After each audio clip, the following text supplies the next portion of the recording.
Okay, so our guest today is Brady Moore. He is the Chief Performance Innovation Officer for the City of Stillwater. He used to own the Stillwater Summit downtown, and he's going to talk about his background and what his role is and how it differs from someone else's role. And take it away. Okay. Well, again, my name is Brady Moore. I am the Chief Performance Innovation Officer at the City of Stillwater, which that title is a mouthful. I think this is probably only like the fifth or sixth time I've said it in a year. So anyway, I am glad and honored to be here with you this morning, or whatever, that noon at lunch today. Before I talk about my role at the city, I do want to just kind of go through my story. I think it's always good to hear people's stories and just see what brought me to my role at the city and what I can bring to my role. I grew up in Tulsa. I went to Union High School, and but Stillwater was always a second home. My grandfather was a chemistry professor at OSU for a really long time. Both my parents grew up in Stillwater and went to CE Donart High School. They graduated in 1969. And a fun fact, my dad was the starting tight end on the football team that is the only team that's won the state championship in 1968. So I am a pioneer at heart. So I came to OSU in the fall of '98 as a student. I got married in school early to this girl I flirted with in high school, and we have been married for 20 years. Ashley was a longtime AP English teacher at the high school, so she might have taught some of your kids. She was there for over 10 years and taught alongside Becky's husband, Josh Taylor. Last year, she went on to work at OSU, and then last year was elected to the school board. So hopefully some of you voted for her. Unfortunately, after 2 months of being on the school board, she took a new position at the state. And so that conflict made her have to step down from being on the school board here. But she is an executive director for the Oklahoma Department of Ed. We have two girls, 15 and 12. We are active. We love this community. We're active in lots of different ways. We're active members at Sunnybrook. There I serve on the mission board. I have a heart for missions. I always have enjoyed both local and foreign missions. I've served on mission trips to Vanuatu, Nicaragua, Dominican Republic, and twice to Japan. When I came to OSU, I studied, I hit the next button. I'll go back a little bit. I studied industrial engineering and management. I worked in college. Thank you, IEM. All right. I worked in college for Chris Norris. I learned a lot from Chris Norris besides some colorful phrases. I worked for him for 4 years and really learned what it took to be successful in business in Stillwater, and learned a lot about retail. And so in May of 2003, I graduated with my degree in engineering and decided to open an outdoor shop. So I opened Stillwater Summit Company. We're in a little building on Main Street, I guess just behind here. And then in 2 years, we had grown enough that we decided to move downtown. And so I bought the building from John Gage and opened downtown in 2005. I believed in the downtown and the culture of downtown. And so for 17 years, I continued to just pour into that brand, grow the brand, and then also wanted to participate and be sponsors of a lot of events like the Mid-South and bringing Bobby and Crystal Wintle here to town with District Bicycles. In 2019, I decided it was time for me to step aside and have someone with a little more energy to pour into the retail business. So I made one phone call to one of my best customers, Doug Blesson, who works out at the surgery center for the hospital, and offered the business to his son, Cade. And 2 weeks later, we were working out the details. So I love that Summit brand is still going strong downtown and is with a local family. In 2012, I came up and wanted to use my engineering, invented a product that I took to market, and we started an internet manufacturing business. It really exploded. We sold stuff on Amazon. I had sold stuff all over the world and established dealers in Germany and Japan, and got to go visit them and help establish that business. So I was doing that on the side ever since 2012. When COVID hit, that business had kind of slowed down. It was my main business. And then a friend shared a posting for a job at the city. I never thought I would work at the city. But this innovation job was a cool posting. It had talked a lot about efficiency and processes and Six Sigma and things that I studied in industrial engineering. And so when I started going for this job, little did I know that one Becky Taylor was also behind the scenes going for the exact same position. And when she read that job description, she saw all the civic parts of it, the civic involvement, the engagement, the outreach, the bringing together all these external components of a community together. And so I'm really grateful that the city managers and the city council pushed to hire us both. And so my job was with performance, and Becky is the civic innovation officer. And as Becky described last time she was here presenting, if you have a cool, fun project to do with the city, you want to partner with the city, you talk to Becky. If you have a complaint with the city, you talk to me. And that is how I've become such good friends with Roger and Stephen Gose. So, all right, so what is an innovation officer and why in our city? And so city governments are much like any large organization, right? If you're a good, well-run city organization, you're going to be good at your daily tasks. And that's true of our city government. I mean, I know you all probably have complaints, and that's valid, I hear them, but we are good at our daily tasks. But our city management and our council recognize, you know what, we need this innovation role. We need to bring in people that are free from the daily task and can look to the future, put a vision in place, and really strive to creatively challenge problems that we're having as an organization and as a community. So I'll read these bullet points. I think they're actually really good. So innovation teams are uniquely positioned to make big changes on difficult problems that span departments. And for Becky and I, this is true because of where we're positioned. We sit in the city manager's office and we report just to Norm, our city manager. It gives us the freedom to move around our organization and the city, and we're tasked to champion citywide projects. Innovation teams solve problems in new ways. We rethink issues, reimagine outcomes, and capitalize on new positions. And the best way that we, as innovation officers, the best way to describe this is we hate the saying, because that's the only way we've done it, or because that's the way we've always done it. We challenge that thinking. Innovation teams solve problems faster and more creatively by relying on the people of the community and their ideas and their needs for solutions. And this philosophy I'll talk through a little bit in my next slide, which is human-centered design, which is really being used by a lot of municipalities. Innovation teams relentlessly focus on results. They set targets by analyzing data and use performance management to measure progress and impact in the community. We want to be a data-driven organization at the City of Stillwater, and we want to measure our outcomes that our citizens demand. And that again ties into this thinking that we both buy into with human-centered design. And innovation teams take on challenges across a wide spectrum of city issues and transcend silos that normally exist. It's natural in city departments and any organization for silos to exist in different departments. And we're challenged to kind of break down those silos and really try to work solutions across the entire departments and across different organizations in the city. Human-centered design. This is a graphic that is common with the line of thinking, human-centered design. And this is a really trendy, not a concept being used by major companies like Apple when they're looking at designing user interfaces for their products. And it's also huge in municipalities, as I mentioned. And what it deals with is it's like involving your end user in the entire process. You know, too many times in organizations, the yellow and the orange is all that happens.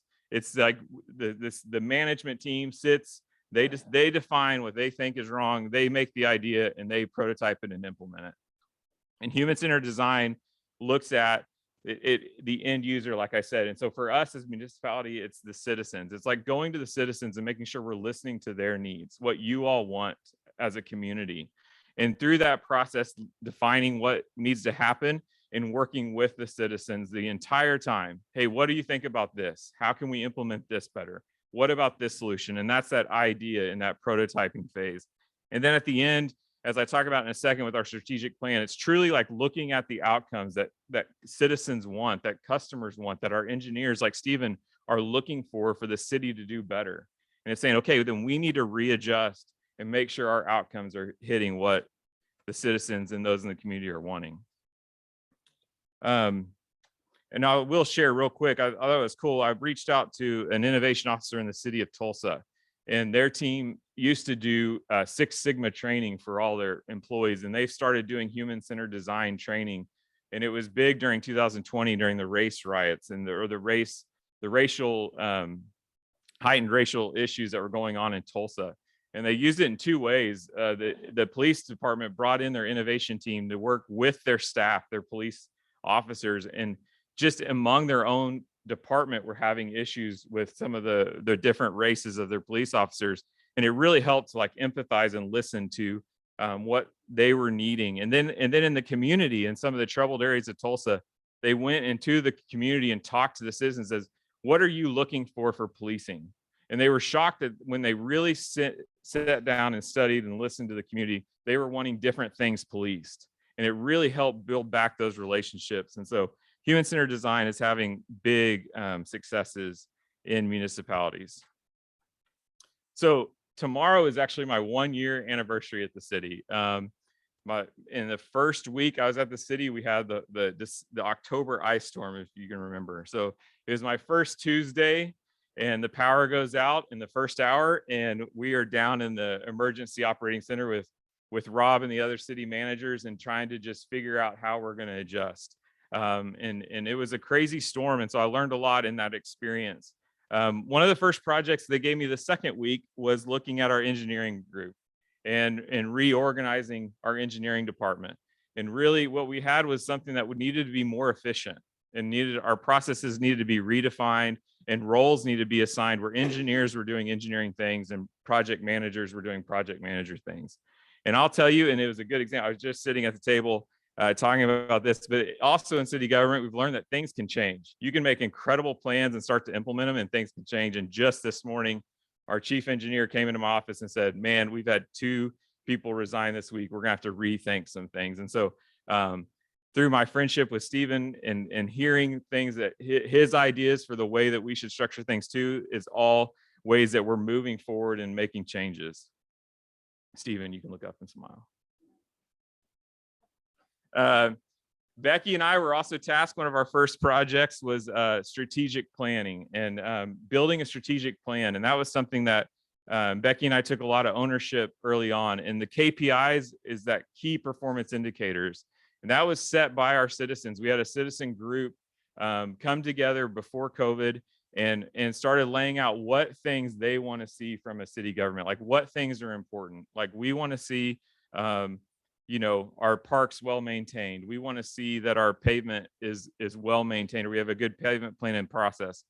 And so we set up these KPIs and incorporated them this year into our strategic plan. And every year we're going to keep retuning that, listening to citizens, listening to our departments, and making sure that we're making the right steps, paying attention to the data, and readjusting our processes to make sure the outcomes are what we want.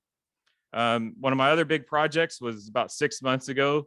I was challenged by Norm to get involved with our community development department and start figuring out like why how we could rebuild relationships in the building and department with builders and developers. And so I spent a lot of time sitting down with builders and developers one-on-one, listening to them, hearing their concerns. And we've started making changes. It's a long process, but we are excited that we are on the right path moving forward in community development.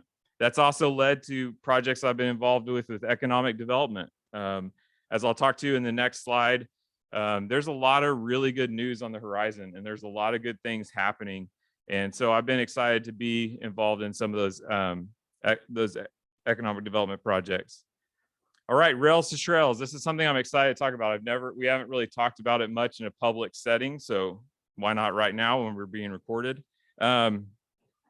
But basically last Thanksgiving, Becky and I were sitting around. I think it was us two and Norm were the only ones still here on Wednesday at 5 o'clock on right before Thanksgiving, because Becky and I didn't have any vacation saved up yet. So Norm was sitting in our office, and I said, Norm, we've got to figure out a way to connect the Kamioka Trail. We've had this incredible trail around Boomer Lake, and we got a neat part around Couch. We've never been able to connect it. I said, we have this beautiful corridor that actually perfectly connects it. and it's not being utilized in town. And it's the rail corridor. And so I know I thought this might be a challenge. Norm said, "You're crazy." And so I put together some meetings and started really challenging, hey, can we convert this to a trail? We went and met with the owner of the mill, and she thought it was an awesome idea. She didn't see rail in their future, and she said, I would love to have a trail connecting our Kamioka, or turn the railroad into a trail. And so Norm was shocked by her response. And so I had drawn it up to where there's still ways that all of our industry to the north of Stillwater, past Lakeview North, could all have access to the rail for their industrial use. And so really everything through town was something that we could convert to a trail and be a big economic driver for our city, be a great quality of life thing. And so I set up a meeting with Norm and I to travel to ODOT, and we went and met with the rail manager and the people that have the lease on that rail, and they were really receptive. And so those talks are going down. They're slower than I wish, but I've learned a lot in government. Things don't happen as fast as they do in private business, as you can imagine. But I'm really excited for that. I think it'd be a big project and a big boost for our community. And honestly, I don't know if you saw this summer, but our rail corridor, the weeds were about this high and it was unmaintained. It was kind of an eyesore. So I keep envisioning a beautiful trail through town. Again, one of the other things that we have going on is our master plan process. And as Becky and I are pulled into champion city projects, we have 4 master plans going on right now. 6th Street corridor project. It's a study of, Highway 51 is about to be rebuilt in 5 or 6 years. And we wanted to do a study and make sure that we're thinking through active transportation, thinking through gateways, thinking through all the different scenarios that we can have, that we want for our community. And we can work with ODOT to help design that properly. We have our Husband Street Bike Corridor, which is an engineering project to see how we can safely get people from Boomer Lake towards downtown. We have our park study that's going on right now. And we also I just forgot, our form-based code, which is actually the area that we're sitting in. It was implemented in 2015, and we've needed to make changes. It wasn't implemented well. And so the form-based code project, the audit, has really helped figure out the problems that we were having with that area. And at the bottom of that slide, I have that icon of plans to implementation. And I'm a very analytical thinker. I love sitting and figuring out problems and figuring out solutions, but I am big on implementing.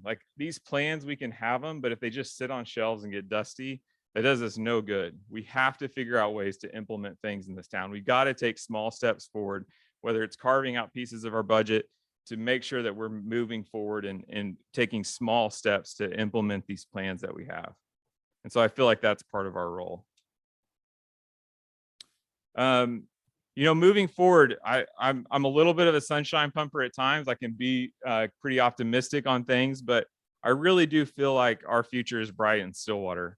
On the first column there, kind of more of our internal processes, that there's things that we continue to work on as an organization to be more efficient. And that ties into strategic planning. That's, a few bullet points down. We have a new website coming that we're already starting to meet with vendors on. And I know that's a small thing, but it really, with all the citizen involvement that we're missing out on, we're going to have a new website and all these new things where you can report a water outage or electrical outage or a pothole. We're going to have a lot of easy access for citizens to get more involved and communicate with the city and really open those channels. And so we're excited about the new website coming. I don't know if y'all have heard about Vibrant Community Partners, but it is they're the ones that put on this survey that they did, this community-wide quality of life survey. It's someone we've hired that the hospital has worked with. They're an incredible group. Becky and I are doing coaching with a couple of their lead employees, and the city's been willing to take that on. And I think that's also shows a lot about our city management. They want to bring them in. We're paying them to help coach Becky and I so that we can coach our organization on how to be better. But again, and they're also working as on that other side of the column with our with other community partners. They've pulled together OSU, the city, the hospital, the YMCA, Stillwater Public Schools, and they're getting everybody in the same room to get on the same page. Everyone has all these great ideas, and some of them, what we found, is all very similar. It's like we need to find a way to implement these great ideas for our community. And again, I talked about implementing master plans. On the community side, there really are those first two things, they kind of tie together, but we have some economic development that are actually quality of life projects that are so hard to bring to a community. It's kind of like the chicken and the egg. We need a new industry that brings a ton of people so that we can start to support these quality of life things. And there's a handful of projects, some that are about to be announced very soon, that I know that the community is going to be very excited about. Some have already been announced and we're just waiting for the dirt to move.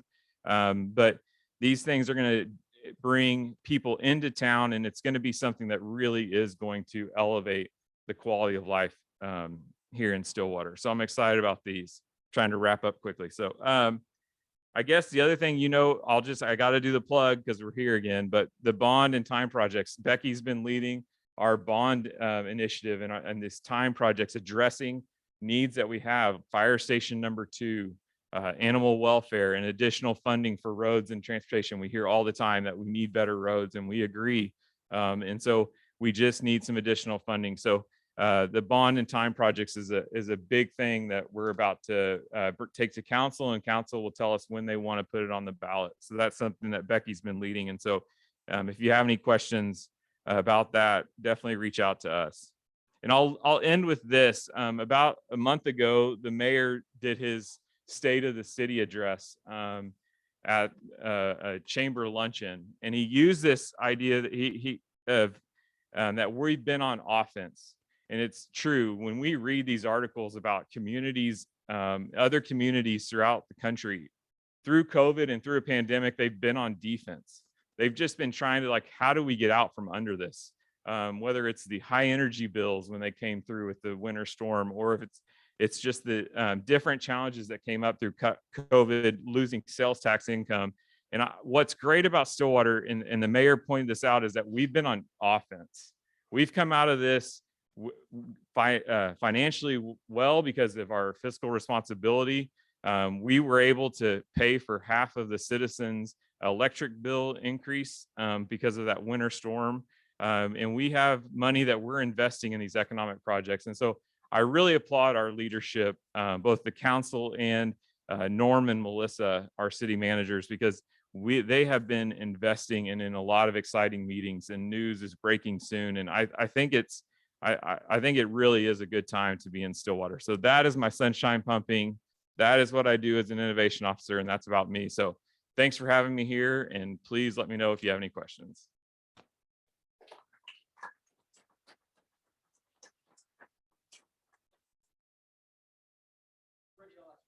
Yes.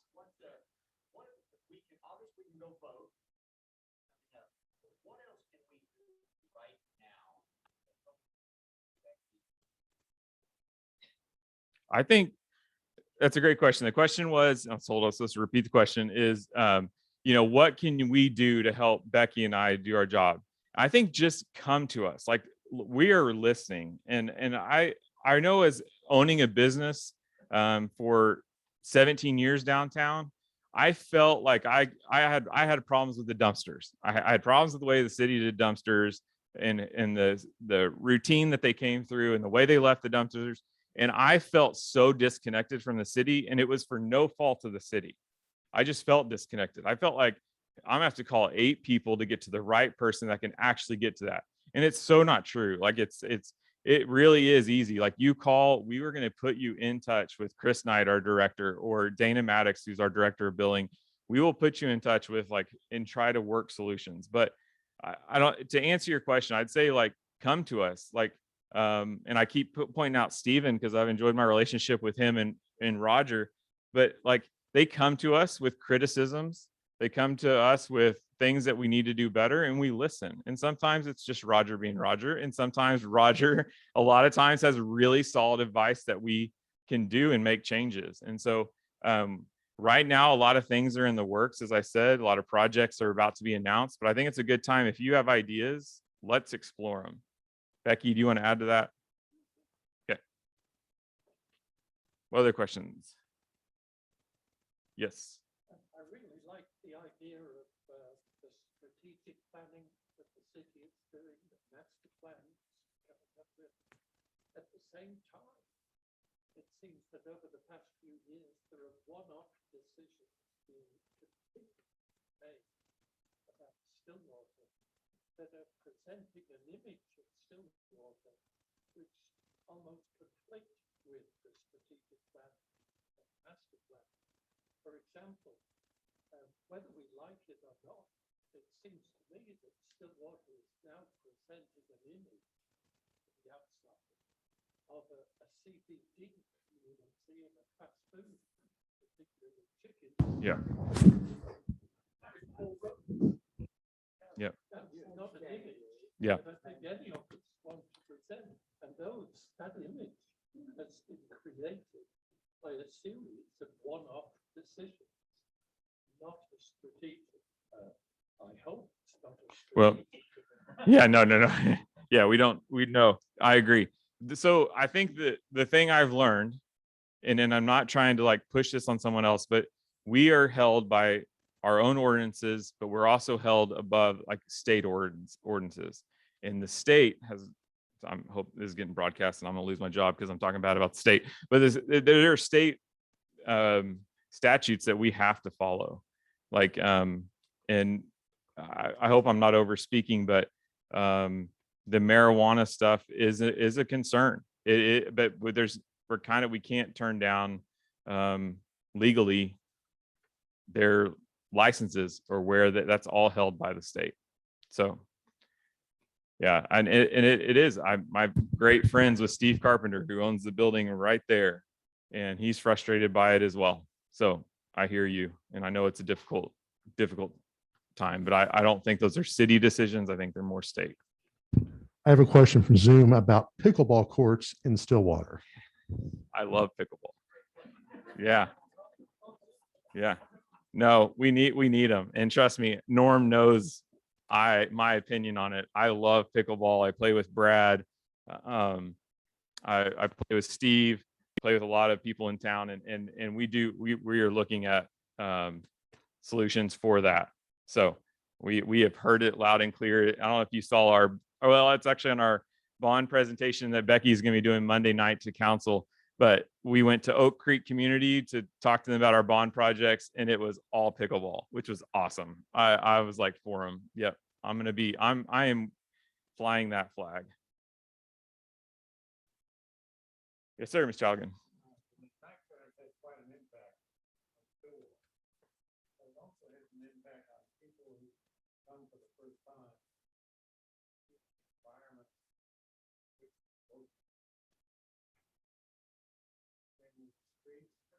Oh yeah, yes. Yeah. I agree. And I don't know if you heard we had a recorded meeting with our form-based code audit, and that is what this area and the form-based code that we put in 2015 were not successful, and that is a product of it. And we are not happy. We've done this audit and we're taking steps to fix it on future developments. But in the meantime, the roads around there are slated. They got pushed forward. Monty pushed them forward to it's either this year or next, that those are all going to get continue to get rebuilt there on Knobloch in that area. So I'm with you. And I love the McKnight Center. I think it's such a huge asset to our community. Yep. Well, all right.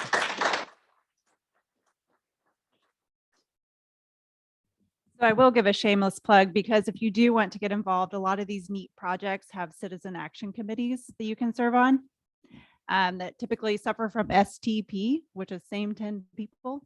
So love to have fresh blood on some of those committees. So I think probably getting in touch with Brady or Becky could connect you to some of those ongoing efforts.